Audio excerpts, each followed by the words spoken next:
Hello all you wonderful Rise of Kingdoms players out there, this is Dragothien here, and today we're going to be giving you a basic game-winning strategy for the Ark of Osiris system. This will work in any type of kingdom as long as you've got fighters in your alliance and they can follow simple basic directions. This will help you win Ark of Osiris. It's so easy, and really that's what wins Ark of Osiris battles, easy execution. That's what you want to have. Now before I jump into the video, okay, there's a channel exclusive link that I'm posting in my Discord. I'm posting in the Jumper channel on my Discord as well. I'm posting in other Discords that I've already gotten permission to do so on. I'm posting it on my community board on YouTube. I'm posting it on my Facebook. This is the link that you guys have been waiting for when it comes to the new partnership that I've been referencing over the last week and a half. Make sure you go into those different places, check out the link, check out the video.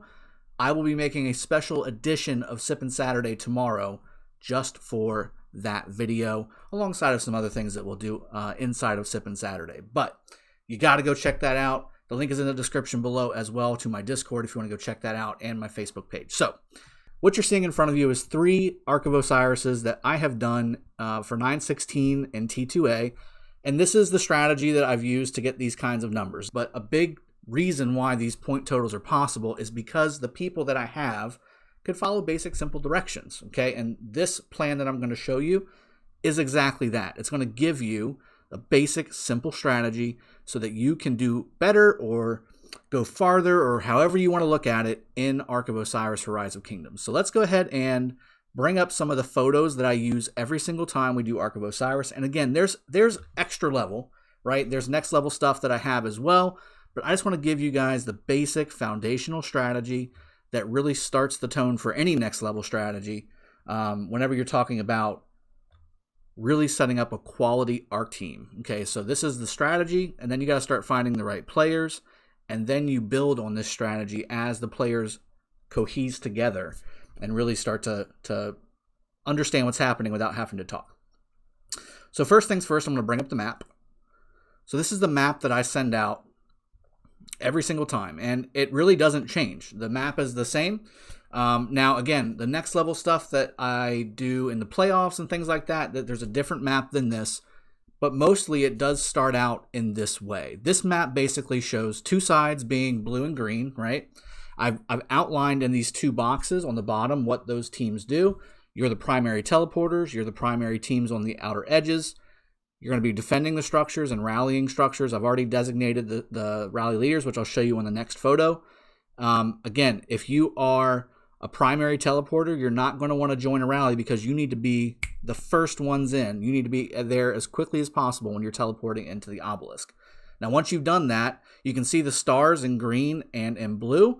These are designating basically where all that colors team needs to be. So this team that's not the primary teleporters needs to be congregating and pushing forward from this star marker. And again, the buildings need to be taken as soon as they open. Make sure that you are there for defense if somebody decides to send a rally. This is usually where you'll end up at unless you're at top tier with maximum transport capabilities and you're sending rallies.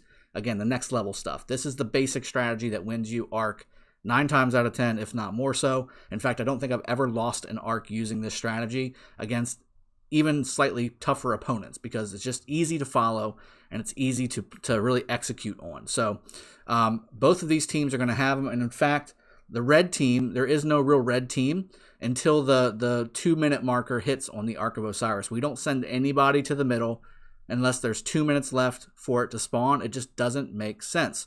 And because we don't send anybody to the middle, usually we're going to have more people on both sides, both lanes, than our opponent. Not to mention, because we're already positioned correctly, we're talking in Discord, we're going to be more organized and disciplined as well. So that benefit of extra players, extra marches, and extra coordination usually has us already on the offensive on the enemy structures, which means that with 2 minutes left, we can start coming in from behind as well as in the front. So we can sandwich whatever's here, take it, bring it back to our building, or we can go ahead and capture their outpost on the enemy side and just go ahead and let them bring it to the outpost for us, and then we'll go ahead and capture it at the outpost as well. There's a couple videos I've already done for the K916 T2A arcs, and that's exactly what ends up happening. So you should go check those out if you haven't done so already. But this is the basic strategy right here. Now, the next picture I'm going to bring up is the micro strategy. Okay, so what goes on inside of that basic map, right? So I've got my teams labeled here. All right, so red, green, and red, blue. Okay, so I've got just color-coded everything. So all you need to know is which color code you are, and then each one of those color codes are listed right here, exactly what your role is. People need to join Discord 30 minutes before. And the first 5 on each side, because you have 10 teleports at the beginning when you capture both of your obelisks, you're going to have 5 teleports available, and you split that up for each, 10 teleports available if you capture both, 5 for each side. You split that up between 10 players. And then, again, we're going to go over the skills as well that I use so that you can make sure that you're using the most effective skills as well inside of this strategy. Now, for alliance skills, I think that the best thing to do here, there's 3 must-haves, okay? And really 4 must-haves. There's a 5th kind of tertiary one that you can use at your disposal. I'll show you the ones that I like to use, but it really has a lot to do with buffs and movement speed. So first off, running charge is a must-have, especially for capturing the Ark of Osiris. The other must-have, you got War Drums here, same type of selection. It's an area of effect selection, but an 80% attack bonus for 3 minutes, for 3 huge minutes, guys. You want to pop this right before a massive battle, whether it's in the middle, which is where most people pop it at, or if you're pushing an objective that is just being stubborn, you can go ahead and put all your troops together in a spot, pop that buff, and keep on rolling hard and start smacking people around. Same thing with Mystical Formation. It's the exact same thing, but it's a 50% defense buff for 3 minutes. Both of these things in conjunction with each other make your troops into absolute juggernauts. You need to have both of those on your skill bar available to you. So running charge, War Drums, Mystical Formation, that's the Holy Trinity for skills when it comes to actual battle. Now, you also need to have Divine Aid. I recommend this to be your first skill used as soon as you get the 3 skill points. Immediately adds 5 teleport chances to the Alliance side.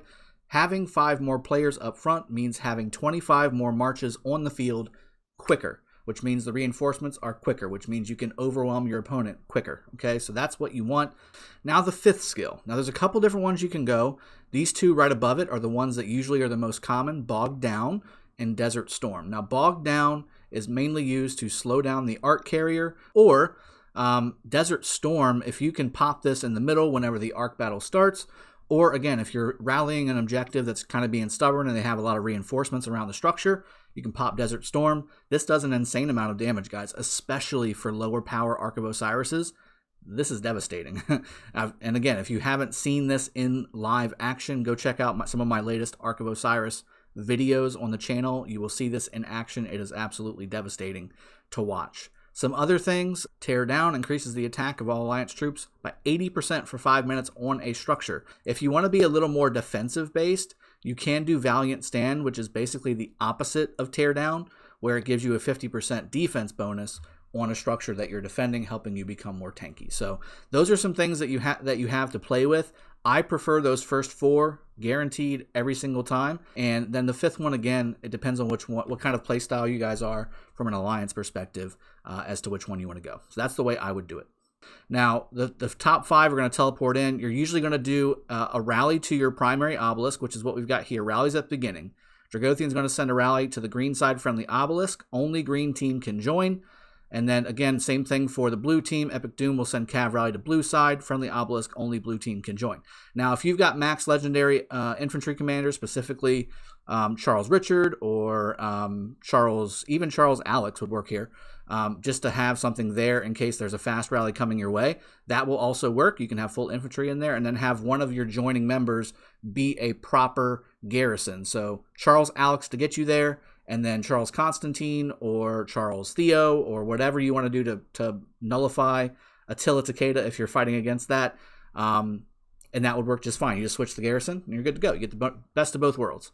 Now, again, the people who are not highlighted in green are not teleporting right away. So everybody that's not highlighted needs to go to these star markers on the map. Okay, so if you're on the blue side right here and you're not highlighted in green, you need to be marching all of your marches right here to push forward, because what happens is once you're here, it's about the time where the obelisk unlocks, which means that the blue team, the first 5 teleporters here on the blue team can teleport in and immediately start rallying these 2 objectives right here.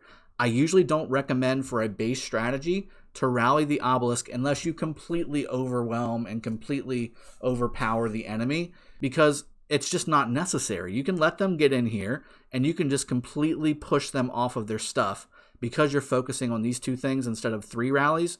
2 rallies here are just fine. And if you are here first, which you should be, you need to be sending T1 Cav to both obelisks at the very beginning to capture them quickly before you send the rallies themselves to your friendly obelisks, which I've got right here, fast obelisk capture. You need to send those T1 Cavs there with speedy Cav commanders like Double C, Belisarius, Dragonlancer, Lancelot, etc. Takeda is really good for this as well. So you can do that, and then that will allow the timer to start faster, in which case, again, you can start, by the time you've captured this and you have everybody here at these star markers, you will have started teleporting in with your first 5 marches on each side, and immediately, you have to immediately start rallying. The first team that rallies is almost always the winner, just because it puts the other team on the defensive, and you've already got forward-moving troops with the other, 8 players on each side, plus you're bringing out your support marches as a primary teleporter as well. You just overwhelm the enemy. They're full on defensive at that point. You never really have to worry about defending more than maybe 1 or 2 rallies when you're defending structures, at which point you are starting to take your offensive structures on the enemy side, and then you can start pushing towards the cities and the obelisk and start working on stuff there. You can see this in practice on videos. I'm going to link them throughout the video here so that you can see this method, this mode in practice on the field, and it's like clockwork. Every single time it works just fine. Again, do not send people to the middle on the red team. There's just no point in it. It doesn't spawn for 7 or 8 minutes after the match starts. There's no reason to put any troops here in the middle, because those troops can be actually doing something on the map, whether it's helping take a structure, helping to defend a structure, helping to fight open field to clear reinforcements, something, right? And again, you're going to have tons of people around the outside edges of this mountain range that carves out the middle arc area. Just bring them inside 1.5 minute before the arc spawns, and you're going to be fine. You just got to pay attention to the timer on the top left of your screen when you're inside of arc. Again, I always put some friendly reminders right before. Make sure you don't do War Frenzy before arc spawns. Clear your hospital of troops.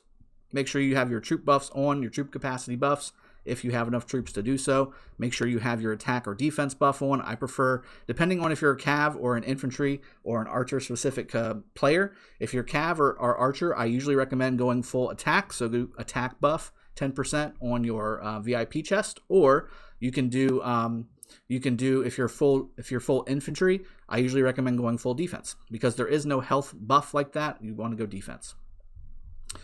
Also, make sure your army presets are all set up as well before you start, and just pay attention. Whenever you're doing rallies, make sure you're putting the right troops inside of those rallies. So if it's a cav rally, make sure you send cav and not siege. I will boot you from the alliance if you do that. So other than that, that's the basic strategy, guys. This is a basic winning strategy. It's super easy to understand. You have your name listed in whatever color category that you need it to be listed on. You know, okay, I'm on the blue team. I'm not a primary teleporter. I need to be at the star, and I need to be pushing forward, supporting the rallies on the offensive structures on my lane. That's your job. That's it. It's simple. I'm not asking you to go take 1 march and go farmer kill over here on the provisioners, and I'm not asking you to put 1 march in the middle, so that the more you ask the player to do, the less effective you are at doing all of those things. You can maybe push a little bit at a time, and then you got to move your screen over to the arc because the arc's starting to spawn, and you got a march over here by itself that gets swarmed down that was supposed to be killing provisioners, but because you can't go over there and check it, that's the kind of stuff that I'm talking about. So you definitely want to have it as easy as possible. I think this does this in spades, and again, this is something that you can incorporate right away. It's very simple, very easy, and it will save your life. So again, hope you've enjoyed this video. Again, don't forget what I mentioned at the very beginning. Make sure you go check that video out. It is very important to anybody that's wanting to start a brand new account in Rise of Kingdoms, and more importantly, a jumper account. A jumper account, this is the best way to do a jumper account that I have ever come across. The partnership is amazing. Go check that out, okay? So I'll see you guys next time. Hope you've enjoyed this video. Cheers. Have a good one. And take care.